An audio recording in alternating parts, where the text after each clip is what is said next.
लोगों को डिटेन कर लिया है। बड़ी खबर आपको बता रहे हैं, हिरासत में लिए गए हैं 3 में से 2 मृतक के करीबी बताए जा रहे हैं। इस वक्त की बड़ी खबर आ रही है, एसआईटी की टीम ने मृतक के घर जाकर पूछताछ भी की है। जहानाबाद स्टेशन पर लगी सीसीटीवी कैमरे के फुटेज को भी खंगाला गया है। सीसीटीवी फुटेज में मृतक अपनी मां के साथ नजर आई है। इस वक्त की बड़ी खबर आपको बता रहे हैं, नीट छात्रा रेप मौत मामले से जुड़ी ये बड़ी खबर आ रही है। एसआईटी की टीम ने 3 लोगों को फिलहाल डिटेन किया है, जिनसे पूछताछ लगातार जारी है। आपको बता दें कि 3 में से 2 मृतक के करीबी बताए जा रहे हैं। एसआईटी की टीम ने मृतक के घर पर जाकर पूछताछ की है। जहानाबाद स्टेशन पर लगे सीसीटीवी कैमरे के फुटेज को भी खंगाला गया। इस फुटेज में मृतक अपनी मां के साथ नजर आई है। तो फिलहाल इन तमाम सबूतों को खंगाला जा रहा है, जांच पड़ताल लगातार जारी है। तो नीट छात्रा की मौत से जुड़ा हुआ ये मामला, 3 में से 2 मृतक करीबी बताए जा रहे हैं और देखिए लगातार पुलिस की तरफ से जांच पड़ताल की जा रही है। न्यूज़ 18 पर यह खबर प्रमुखता से दिखाई जा रही है, जिसके बाद एसआईटी की टीम का गठन हुआ है और लगातार जांच पड़ताल की जा रही है। और देखिए, नीट छात्रा की मौत के बाद गठित एसआईटी की टीम जांच को आगे बढ़ाने के लिए जहानाबाद पहुंची और टीम ने छात्रा के परिजन और करीबी लोगों से घंटों तक पूछताछ की है। और इस दौरान एसआईटी को कई अहम इनपुट मिले हैं, जिनके आधार पर जांच पड़ताल की जा रही है। अधिकारियों का कहना है कि हर पहलू पर बारीकी से जांच पड़ताल की जा रही है। तो इस वक्त की बड़ी खबर आपको बता रहे हैं, परिजनों से घंटों पूछताछ की जा रही है और एसआईटी को कई अहम इनपुट मिले हैं, जिसके आधार पर जांच की दिशा को बदला जाएगा। हर पहलू पर बारीकी से जांच पड़ताल की जा रही है, ताकि कहीं से भी कोई भूल चूक ना हो जाए जांच में और हर दोषी को सजा जरूर मिले।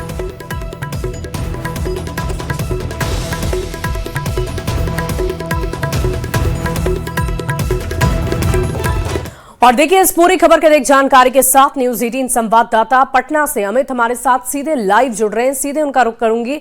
अमित, क्या जानकारी है इस वक्त आपके पास? 3 प्रमुख लोगों को डिटेन किया गया है, जो इसमें से 2 लोग मृतका के करीबी बताए जा रहे हैं। ये 2 लोग कौन हैं, उनका क्या संबंध है मृतका से? कोई जानकारी आपके पास? बिल्कुल, देखिए, इस संदर्भ में जो है वो पुलिस बहुत कुछ बताने को फिलहाल राजी नहीं है। पुलिस का कहना है कि जो करीबी हैं उनकी अगर हम पहचान अभी सार्वजनिक करेंगे तो हमारा केस जो है उसका अनुसंधान जो है वो बाधित होगा। ये दोनों करीबी हैं, इस बात की जरूर हमारी आधिकारिक जो सूत्र हैं उन्होंने पुष्टि की है कि जिन 3 लोगों को डिटेन किया गया है उसमें से 2 जो है वो मृतका के बेहद करीबी बताए जा रहे हैं, जबकि एक जो है वो पटना का रहने वाला है। तो इन तीनों से लगातार पूछताछ की जा रही है। इधर एसआईटी की टीम जो है वो मृतक के जो परिवारजन है, माता पिता, भाई और उनके जो आसपास के लोग हैं, उनसे घंटों पूछताछ की है। पूछताछ के दौरान कई लीड्स मिली हैं और अब जहानाबाद से ये ट्रेन पकड़ाने की बात आई थी, मृतका के मां ने एसआईटी को बताया था। वहां जाकर के जो एसआईटी की टीम है वो सीसीटीवी कैमरे को भी खंगाली है, उसका अवलोकन किया है। तो फिलहाल एसआईटी की जांच जो है वो अलग अलग टीमें अलग अलग दिशा में कर रही है। इधर हम बताते चले कि कल जो है वो प्रभात मेमोरियल हॉस्पिटल के जो डॉक्टर हैं, डॉक्टर सतीश, उनको भी घंटों जो है उनसे पूछताछ एसआईटी की टीम ने किया। एएसपी सदर का जो कार्यालय है वहां पे ये पूछताछ हुई है। आगे ये भी कहा गया कि अगर जरूरत पड़ेगी तो आगे भी डॉक्टर सतीश को एसआईटी की टीम जो है वो पूछताछ के लिए बुलाएगी और उन्हें हाजिर होना होगा। तो फिलहाल एसआईटी का जो टीम है अलग अलग वो अपने तरफ से अनुसंधान कर रही है। ये भी दावा किया जा रहा है, जो आधिकारिक सोर्स है हमारे पुलिस मुख्यालय लेवल के, उनके तरफ से ये जो है दावा किया जा रहा है कि जल्द ही, क्योंकि ये एसआईटी केस के अनुसंधान के बहुत करीब पहुंच चुकी है, काफी लीड्स मिली है और उसके आधार पे जो छानबीन है वो की जा रही है, तो बहुत जल्द इस मामले का पटाक्षेप करेगी। लेकिन इसमें जो बड़ी बात है वो ये है कि आखिर अब तक जो होटल संचालिका हैं, उनके 2 बेटे हैं या फिर बाकी के जो वार्डन थे, उन लोगों की गिरफ्तारी एसआईटी ने नहीं किया है अब तक। अगर होती तो इस संदर्भ में जरूर जानना चाहेंगे, जब एसआईटी की टीम जहानाबाद पहुंची तो जहानाबाद पहुंचने के बाद उन्हें सीसीटीवी फुटेज में कुछ तस्वीरें देखने को मिली है। मृतका अपनी मां के साथ नजर आई है। वो कब की फुटेज है, किस समय की है, क्या कोई जानकारी आपके पास? बिल्कुल, देखिए, ये जो फुटेज है वो 5 तारीख का है, 5 जनवरी का, जब मृतका की मां उसे स्टेशन जहानाबाद आई थी ट्रेन पकड़ाने, ट्रेन पे उसे सी ऑफ करने आई थी। उस समय की ये फुटेज है। जो टाइमिंग मृतका के मां ने बताया कि इतने बजे ट्रेन आई और इससे इतने घंटे इतने मिनट पहले हम स्टेशन गए थे अपनी बेटी के साथ, वो तमाम चीजों को सत्यापित किया। और बिल्कुल जो बातें मृतका के मां ने बताया कि हम स्टेशन इतने बजे पहुंचे थे और उसके बाद ट्रेन लगभग इतने बजे आई और फिर हमारी बेटी उस ट्रेन में सवार होकर के पटना तक की अपनी यात्रा की, सफर की। पटना जंक्शन जब पहुंची तो उसने बताया कि हम पटना पहुंच गए हैं, अब हॉस्टल के लिए कर रहे हैं। तो उसका पूरे तौर पे अवलोकन सत्यापन एसआईटी ने किया है और एसआईटी जो है उसके जो आधिकारिक सोर्स हैं वो बता रहे हैं कि मां के द्वारा कही गई जो बातें हैं उससे एसआईटी काफी सहमत है, क्योंकि जो टाइमिंग है वो बिल्कुल उसी टाइमिंग का अमित, लेकिन जो 3 लोग डिटेन किए गए हैं वो परिवार के ही लोग हैं, करीबी बताए जा रहे हैं। लेकिन जो हॉस्टल के लोग थे, जो संचालिका थी जिसने उसे भर्ती किया अस्पताल में, उन सभी लोगों को अब तक डिटेन नहीं किया गया, उनसे पूछताछ नहीं की जा रही है क्या? बिल्कुल, देखिए यही सबसे बड़ा सवाल है कि आखिर पटना पुलिस हो या फिर एसआईटी हो, वो इस दिशा में अपने कदम क्यों नहीं बढ़ाई है। क्योंकि अगर थोड़ी भी लीड मिली होती या एक भी व्यक्ति को डिटेन किया गया था, चाहे हॉस्टल संचालिका हो या वार्डन हो या उनके 2 बेटे जो हैं उनको अगर गिरफ्तार किया जाता या हिरासत में लिया जाता, तो निश्चित तौर पे ये पुलिस जो विभाग है वो अपने पीठ थपथपाते हुए इस बात को सबसे पहले बताता। लेकिन अब तक इन लोगों की गिरफ्तारी न होना कहीं न कहीं, तो अमित हम क्या समझे कि क्या ये कुछ और भी एंगल निकल सकता है, क्योंकि करीबी लोग बताए जा रहे हैं, तो क्या कुछ करीबियों ने उसके साथ कुछ गलत हरकत कर दी या इसमें हॉस्टल का कोई इन्वॉल्वमेंट नहीं था? क्या इस दिशा में भी जांच आगे बढ़ रही है? आपको क्या लग रहा है? देखिए हर पहलू पर जांच आगे बढ़ रही है। परिजन जो है, करीबी जो है, उनका कहीं कोई इन्वॉल्वमेंट रहा है या फिर हॉस्टल में जो घटना की बात जो परिजनों ने कहा है कि जो मृतक है वो बिल्कुल सही सलामत हॉस्टल गई थी, वहां जाकर के उसने मां को बताया भी था कि हम हॉस्टल चलिए। वाकई अमित, हर पहलू पर जांच पड़ताल की जा रही है और हर तरीके से जांच की जा रही है। देखने वाली बात होगी कि इन तमाम लीड्स के साथ कब तक पुलिस इस पूरे मामले का खुलासा करती है, उद्भेदन करती है। बहुत शुक्रिया आपका अमित हमारे साथ जुड़ने के लिए। और बढ़ते आगे, देखिए इस पूरे मामले में अब भी कई ऐसे हैं जिसका जवाब पुलिस के पास है ही नहीं। ऐसे सवाल है, आखिर कहां फरार हो गई हॉस्टल संचालिका? उस पर किसी तरह की कोई कार्रवाई अब तक क्यों नहीं की गई है, यह भी एक बड़ा सवाल है। नीलम अग्रवाल 14 दिन बाद भी उस पर दबिश क्यों नहीं दी गई है? क्यों अब तक उसे डिटेन नहीं किया गया, उसे हिरासत में नहीं लिया गया? हॉस्टल की केयर टेकर नीतू और चंचला आखिर कहां है? इसका जवाब पुलिसकर्मी आखिर क्यों नहीं दे रहे? परिजन को अब तक सीसीटीवी फुटेज क्यों नहीं दिखाई गई है? हॉस्टल के अंदर क्या कुछ हुआ, इसकी तस्वीर क्यों नहीं दिखाई गई है? और आखिर संवेदना की मौत के गुनहगार कौन कौन है, ये अभी भी सबसे बड़ा सवाल बना हुआ है। एसआईटी के सामने एक बड़ी चुनौती भी है, चैलेंज भी है कि इस पूरे मामले में एसआईटी को कहां-कहां, किस-किस दिशा में, कैसे-कैसे पड़ताल करनी है, ये एक बड़ा चैलेंज है। और छात्रा के बीमार होने की सूचना कब मिली, ये भी एक बड़ा सवाल है। आखिर कब ये पता चला कि संवेदना अपने कमरे में बेहोश पड़ी हुई है? एफआईआर कब हुई और कहां पर लीपापोती हुई है, ये भी एक बड़ा सवाल है। छात्रा के कमरे को सील क्यों नहीं किया गया?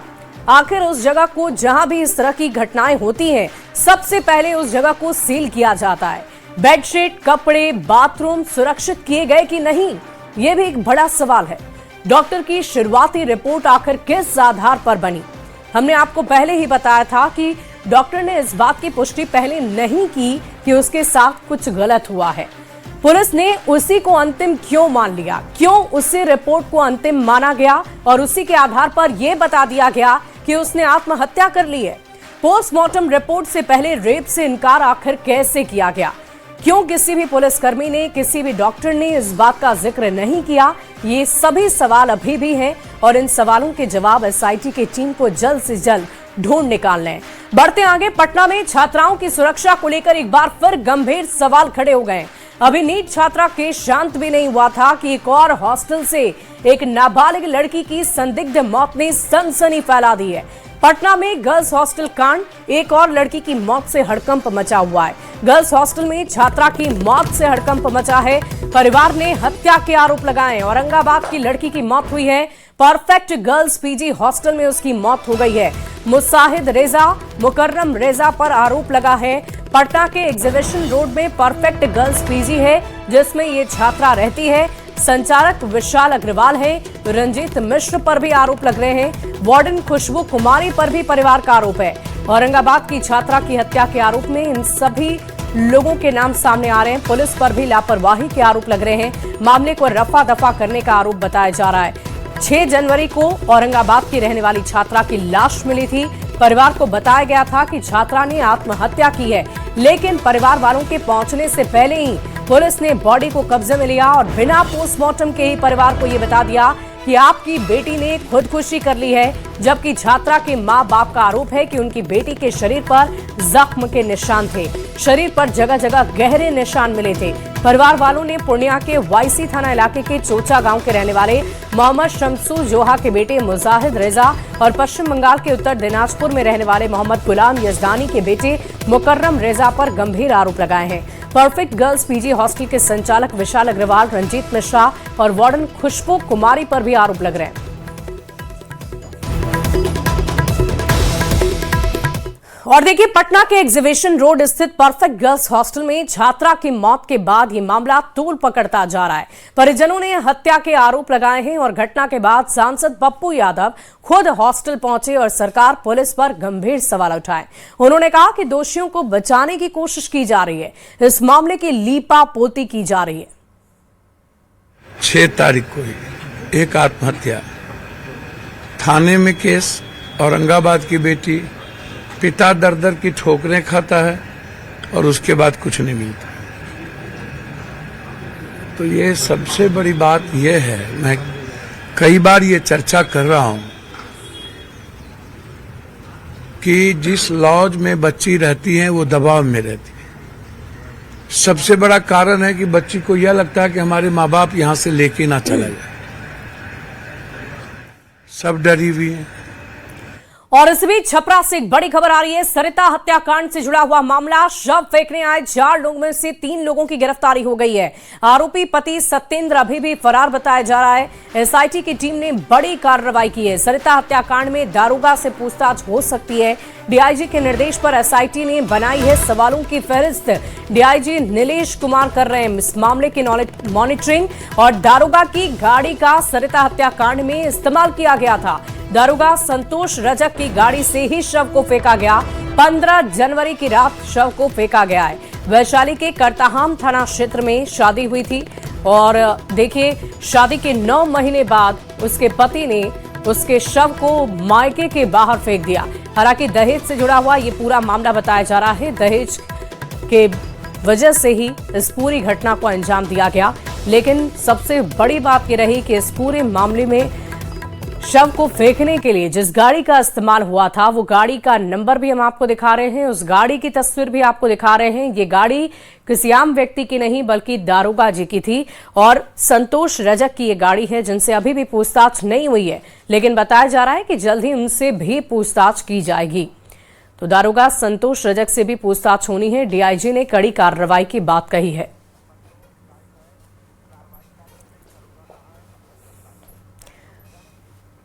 और देखिए, इस पूरी खबर के अधिक जानकारी के साथ न्यूज 18 संवाददाता सारण से हमारे साथ संतोष गुप्ता इस वक्त लाइव जुड़े हुए हैं। संतोष, क्या कुछ कार्रवाई चल रही है? दारोगा जी को लेकर क्या कोई एक्शन लिया गया है अब तक? देखिए, दरोगा को लेकर अभी तक कोई एक्शन तो नहीं लिया गया है, लेकिन हमें जो जानकारी मिल रही है उसके अनुसार दरोगा से पूछताछ जरूर हो सकती है। ये अभी जानकारी ताजा आई है कि आज से कल तक में उनसे पूछताछ की जाएगी। पुलिस ने एक सवालों की लंबी चौड़ी सूची तैयार की है। ये सबसे बड़ा सवाल है कि दरोगा की गाड़ी का अगर इस हत्याकांड में इस्तेमाल किया गया तो दरोगा को जानकारी किस तरह से नहीं थी, गाड़ी को किस तरह से इस्तेमाल करके उसके घर पे फिर गाड़ी को लगा दिया गया। दरोगा ने इसकी कोई जानकारी न तो पुलिस को दी न तो किसी अन्य एजेंसी को दी। तो ये दरोगा की भूमिका पर सवाल शुरू से ही उठ रहे हैं और पुलिस ने अब दरोगा से पूछताछ का मन बना लिया है। क्योंकि काफी दबाव था। आप देख सकते हैं कि न्यूज 18 जो चैनल है, हमारा जो चैनल है, वो लगातार सवाल उठा रहा है। इतनी बड़ी हत्याकांड में जिससे पुलिस की संलिप्तता उजागर हो चुकी है, उनकी गाड़ी का इस्तेमाल किया गया है। खबर को दिखाया है और हम आपसे ये भी जानना चाहेंगे कि सवालों की सूची तो तैयार कर ली गई, लेकिन कोई समय निर्धारित रखा गया है? कब पूछताछ की जाएगी? इतने दिन बीत चुके हैं, अब तक उनसे पूछताछ नहीं हुई है। जी बिल्कुल, आज से कल तक में पूछताछ की बात सामने आ रही है। हालांकि मैं बता दूं कि इस पूरे मामले में पुलिस जो है शुरू से ही चुप्पी साधे हुए, पुलिस का कोई भी अधिकारी खुल के कुछ भी नहीं बोल रहा है। एसएसपी ने शुरुआती दौर में ही एक प्रेस विज्ञप्ति जारी की थी और बाद में जब उनसे पूछा गया तो उन्होंने कहा कि प्रेस विज्ञप्ति के जरिए ही तमाम जानकारियां दी जाएगी। तो कहीं ना कहीं पुलिस पर ये सवाल उठ रहे हैं जरूर, और लोगों का यह भी कहना है कि चूंकि इस मामले में पुलिस का एक अधिकारी फंसता हुआ नजर आ रहा है, तो पुलिस विभाग से जुड़ा हुआ मामला है, तो पुलिस कहीं ना कहीं इसमें कुछ बचाने की कोशिश की रही है। जानकारी और भी आपसे लेना चाहेंगे कि मुख्य आरोपी जो इस पूरे मामले का मुख्य आरोपी है सत्येंद्र, सरिता का पति, उसको लेकर कहां छापेमारी की गई है? इतने दिन बीत गए, अब तक उसकी भी गिरफ्तारी नहीं हो सकी है, उसे भी नहीं पकड़ा जा सका है। जी देखिए, अभी तक पुलिस की तरफ से ऐसा कोई बयान नहीं दिया गया है, लेकिन हमें जहां जानकारी मिली है कि 2 से 3 जिलों में छापेमारी हुई है। एसआईटी की टीम जो एसडीपीओ सोनपुर के नेतृत्व में बनी है वो लगातार छापेमारी कर रही है। सत्येंद्र के परिवार के कुछ लोगों से भी पूछताछ की जा रही है, बैठा करके थाने में रखा गया है, उनसे पूछताछ की जा रही है कि सत्येंद्र कहां पे हो सकता है। उन तमाम ठिकानों पर संतोष हमारे साथ जुड़ने के लिए, तमाम जानकारी के लिए। बढ़ते हैं आगे सियासी गलियारे से खबर।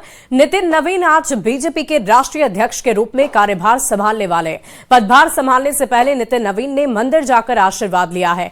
हम आपको टीवी स्क्रीन पर 3 अलग अलग तस्वीरें दिखा रहे हैं, जिसमें बीजेपी के राष्ट्रीय कार्यकारी अध्यक्ष नितिन नवीन ने कनॉट पैलेस इलाके में स्थित हनुमान मंदिर में पूजा अर्चना की है। फिर दिल्ली के गुरुद्वारा बंगला साहिब में प्रार्थना की और दिल्ली के झंडे वालान मंदिर में जाकर भी भगवान का आशीर्वाद लिया है।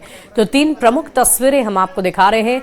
हनुमान मंदिर की तस्वीर है, तख्त बंगला साहिब की ये तस्वीर है, और इसके अलावा हम आपको तीसरी तस्वीर भी दिखा रहे हैं जहां पर नितिन नवीन आज भक्ति में लीन नजर आ रहे हैं, क्योंकि आज का दिन उनके लिए काफी खास होने वाला है और इसीलिए ये तस्वीरें भी खास। बढ़ते आगे, पटना में बीजेपी नेता गुरु प्रकाश पासवान ने नितिन नवीन के बीजेपी राष्ट्रीय अध्यक्ष बनने पर खुशी जताई है।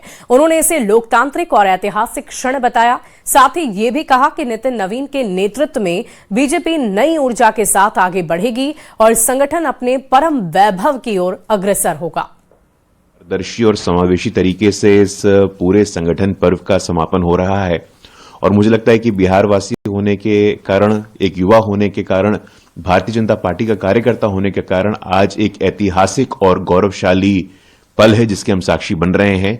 नितिन नवीन जी बांकीपुर के हमारे विधायक हैं, बिहार सरकार के मंत्री हैं, पूर्व में युवा मोर्चा के अध्यक्ष रहे हैं, राष्ट्रीय युवा मोर्चा के महामंत्री रहे हैं, सिक्किम छत्तीसगढ़ के प्रभारी रहे हैं। एक अद्भुत उत्साह है। और इस बीच सूत्रों के हवाले से एक बड़ी खबर आ रही है। नितिन नवीन को उच्च स्तरीय सुरक्षा दी गई है। नितिन नवीन को जेड कैटेगरी की सुरक्षा दी गई है। बड़ी खबर आपको बता रहे हैं, जेड कैटेगरी का सुरक्षा घेरा रहेगा। नितिन नवीन की सिक्योरिटी टाइट कर दी गई है। बड़ी खबर सूत्रों के हवाले से हम आपको बता रहे हैं। नितिन नवीन को उच्च स्तरीय सुरक्षा दी गई। नितिन नवीन को जेड कैटेगरी की सुरक्षा दी गई है। तो ये बड़ी खबर आपको बता रहे हैं इस वक्त की। आपको बता दें कि राष्ट्रीय अध्यक्ष बनने के बाद नितिन नवीन की जिम्मेदारियां बढ़ गई है और ऐसे में नितिन नवीन की सिक्योरिटी को भी टाइट किया जा रहा है। सूत्र हमारे ये बता रहे हैं कि उनकी सुरक्षा को उच्च स्तरीय कर दिया गया है, यानी कि अब जेड कैटेगरी की सुरक्षा और पुख्ता सुरक्षा उन्हें दी जाएगी और ये सुरक्षा घेरा उनके आसपास रहेगा। नितिन नवीन की सिक्योरिटी को टाइट कर दिया गया है। और देखिए, बिहार में शराबबंदी के बीच समस्तीपुर से एक गंभीर और चौंका देने वाला मामला सामने आया है। मुफस्सिल थाना क्षेत्र के वीआईपी मोहल्ला काशीपुर में बीएड टीचर्स ट्रेनिंग कॉलेज में शराब पीने, पिलाने और कॉलेज कर्मी के साथ बेरहमी से मारपीट के आरोप लगे हैं। सोशल मीडिया पर एक वीडियो बड़ी तेजी से वायरल हो रहा है, जिसमें कॉलेज के प्रिंसिपल के चैम्बर में टेबल पर शराब की बोतलें सजी हुई है। दावा किया जा रहा है कि कॉलेज परिसर में रात के समय ये महफिल सजती है और इसी दौरान कॉलेज में कार्यरत एक कर्मचारी के साथ मारपीट की घटना भी सामने आ गई। पीड़ित कर्मी का आरोप है कि प्रिंसिपल ने उसे अपने चैम्बर में बुलाया, जहां किसी बात को लेकर विवाद शुरू हुआ। विवाद बढ़ने पर प्रिंसिपल ने पहले लाठी डंडे से उसकी पिटाई की और फिर टेबल पर रखे पेपर वेट से कर्मचारी के सिर पर हमला कर दिया, जिससे उसके सिर से खून बहने लगा। हालांकि प्रिंसिपल ने इन आरोपों को बेबुनियाद बताकर जानबूझकर फंसाने का आरोप लगाया। अचानक हमको बुलाया प्रिंसिपल और पूछने लगा कि क्या करें तुम्हारे साथ हम, और पिछले 2 महीने से ही कर रहे हैं, लेकिन आज बहुत अति हो गया। हम बोले सर जो करना है कर लीजिए, आज हम ड्यूटी करेंगे या ना करेंगे, हमको नहीं काम करना है यहाँ। और वो शुरू हो गए मारना, अपना गला दबा दिए मेरा। कौन सी से मारा? धारदार हथियार से मारे। तो आज क्या हुआ, यही 20 बात समझाने के लिए जब हम बोले कि आप क्या करो कि आगे से अगर ऐसी गलती की है तो फिर हम आपको नहीं रखेंगे। तो कह रहा है कि तुम कौन होते हो रखे कि नहीं रखे, ज़्यादा करोगे तुम ही को टेंडेट करवा देंगे हम, तुम हमारी नौकरी पक्की करोगे, हम तुम्हारी नौकरी खा जाएंगे। कपार कैसे फूट गया? कपार उसके बाद क्या उसको सनक सवार हुई, मेरे टेबल पे जो ये रखा हुआ था, क्या कहते हैं उसको, पेपर वेट लेके मारने लगा। अब हमारा तीनों चार स्टाफ उसका हाथ रोक रहा है कि ये क्या करने लगे, रोक रहा है लेकिन ये हाथ छोड़ के ही मारने लग रहा है, ये मारने लग रहा है। और देखिए इस पूरी खबर के अधिक जानकारी के साथ न्यूज 18 संवाददाता मुकेश हमारे साथ जुड़ रहे हैं समस्तीपुर से। क्या जानकारी है मुकेश, कैसे इस पूरी घटना को अंजाम दिया गया और क्या पुलिस की तरफ से कोई एक्शन अब तक? इस मामले में FIR दर्ज कर ली गई है और पुलिस मामले की जांच कर रही है। दोनों पक्ष एक दूसरे पर आरोप लगा रहे हैं, लेकिन अब तक इसमें गिरफ्तारी नहीं हुई है। और सबसे बड़ी बात है कि एक जो वीडियो सामने आया प्रधानाचार्य कक्ष का, जिसमें शराब के बोतल थे टेबल पर रखे, और ये आरोप लगाया गया है कि कार्यालय में इस तरह की पार्टी अक्सर चलती रही। और सूत्रों से जो जानकारी मिली, इसी शराब की बोतल वाली जो वीडियो है बनाने के कारण ये मारपीट की घटना हुई है। हालांकि प्रचार्य जो है वो आरोप लगा रहे हैं कि पेपर वेट जो होता है उसे वो खुद अपने सर में मार लिया है, लेकिन जी जो जख्मी हुए हैं कॉलेज कर्मी, उनकी स्थिति काफी खराब है। समस्तीपुर से उन्हें हायर सेंटर रेफर किया गया है। जी चलिए, बहुत शुक्रिया मुकेश हमारे साथ जुड़ने के लिए, तमाम जानकारी के लिए।